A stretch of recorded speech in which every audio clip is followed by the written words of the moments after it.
Olá, pessoal. Vamos falar agora do papel do governo Juscelino Kubitschek no processo de industrialização do Brasil.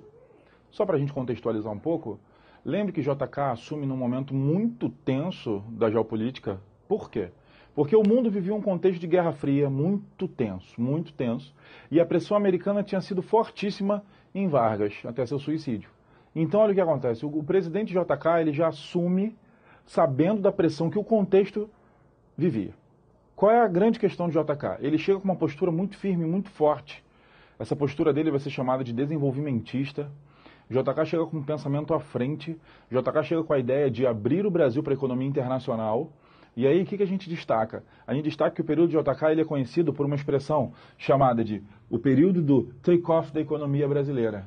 O que significa take-off? A gente imagina take-off como se fosse decolar. O período onde a economia brasileira teve a sua decolagem, onde ele cresce. Isso foi uma capa recente do The Economist, um retrato do Cristo Redentor decolando como se fosse um foguete, falando da economia brasileira, subindo muito, crescendo muito. Então essa expressão é importante você saber. O período JK foi o período do take-off da economia brasileira, quando a economia brasileira cresce muito, decola, sentido sucesso. E aí, o que a gente vai destacar?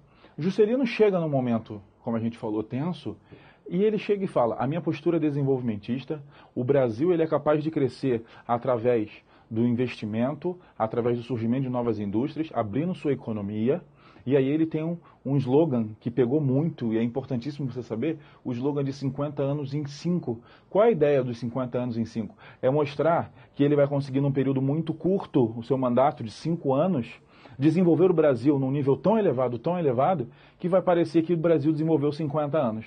E daí vem esse slogan, 50 anos em 5. Eu vou desenvolver o Brasil em pouquíssimo tempo, o equivalente a um período muito longo. E aí JK começa, e ele lança logo o seu plano de metas. E a discussão do plano de metas ela é engraçada. Por quê? Porque esse plano ele surgiu com 31 metas. Aí as pessoas perguntam assim, mas por que 31 metas, né? Porque esse número cabalístico, a pessoa que tem toque deve odiar estudar JK. Porque ele não fez 30, né? Porque ele fez 31. Não pense que Juscelino era doido. Por quê? Quando ele fez seu plano de metas, ele fez 30, certo? 30 metas, é um número emblemático. Só que, pouco antes de lançar, ele decidiu colocar mais uma. E ela foi chamada de meta síntese, que era o quê? A construção de Brasília, tá? Essa meta importantíssima do plano de metas não podia ficar de fora. JK decidiu peitar, decidiu falar, dá para fazer.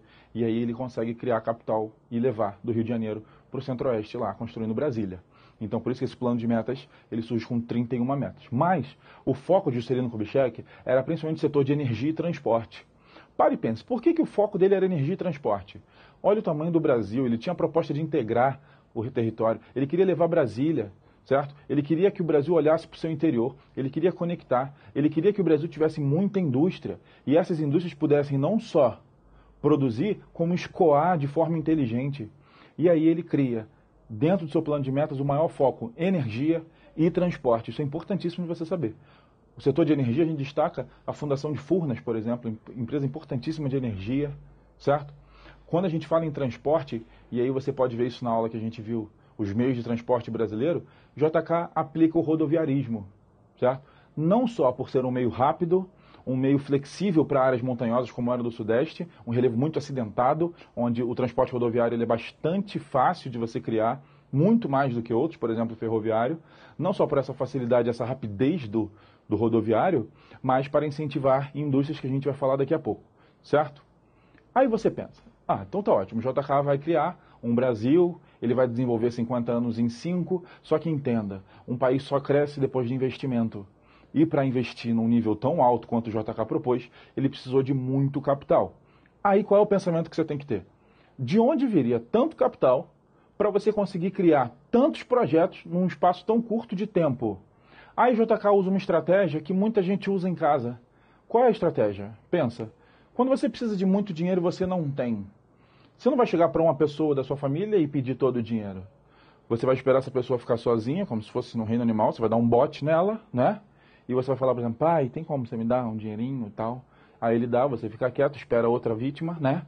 Mãe, tem como me dar um dinheirinho, né? Aí você espera, vó, tem como me dar um dinheirinho? E vó é sempre legal, porque ela sempre dá o dinheiro e mais algum, pergunta se você tem para lanchar, alguma coisa assim.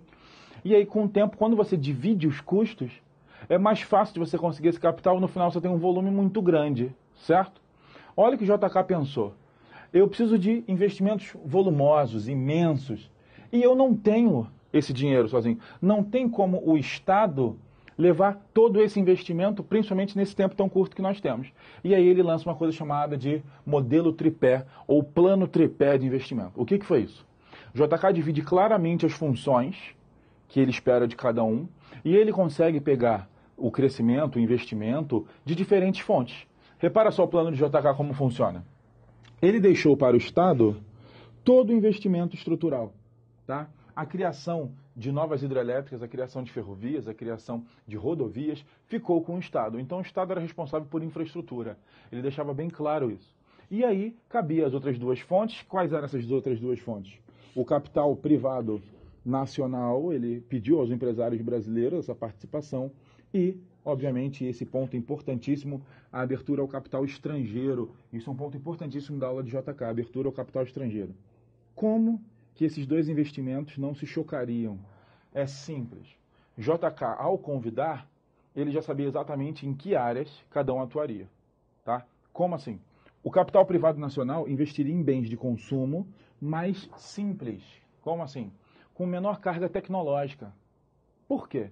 Porque quando ele atrai o capital estrangeiro, quando ele atrai o empresário estrangeiro, as empresas estrangeiras, ele não só está criando indústria no Brasil, como ele está importando tecnologia. Uma indústria, ela não vem só com dinheiro, ela traz todo o seu know-how, tá? Todo o seu conhecimento sobre como produzir. E aí o que o JK conseguiu? Ele conseguiu aliar tecnologia, investimento estrangeiro, com a infraestrutura que o Estado estava criando e, paralelo a isso, o privado nacional criando tudo aquilo que as pessoas compravam no cotidiano, bens industriais de menor grau tecnológico. Quando você percebe, o JK criou um painel industrial muito bom no Brasil e ele cresce. O que nós destacamos aqui, principalmente no capital estrangeiro, é a emblemática chegada das automobilísticas no país. Tá? A automobilística, além de trazer tecnologia, ela tem uma relação muito forte com o Brasil. Por quê? Você lembra do modelo rodoviário que nós falamos de JK? A adoção do Brasil de um modelo rodoviário incentiva o brasileiro, obviamente, a andar de carro. E isso fez com que a indústria automobilística atraísse muitos compradores e o Brasil passou a ser um grande negócio para a indústria de automóveis. E não pense você que isso é na era do JK. Hoje em dia nós observamos que o mercado brasileiro de automóveis ele é disputadíssimo. O Brasil hoje ele tem muitas marcas de carro disputando o seu mercado, certo? O modelo rodoviário brasileiro incentivou demais as automobilísticas e não se esqueça também que a Petrobras cresceu muito nesse sentido e a sua produção de combustível, certo? Além do automobilístico, também podemos destacar a chegada de máquinas agrícolas e até de indústrias farmacêuticas nesse período. Pessoal, até o próximo post. Obrigado.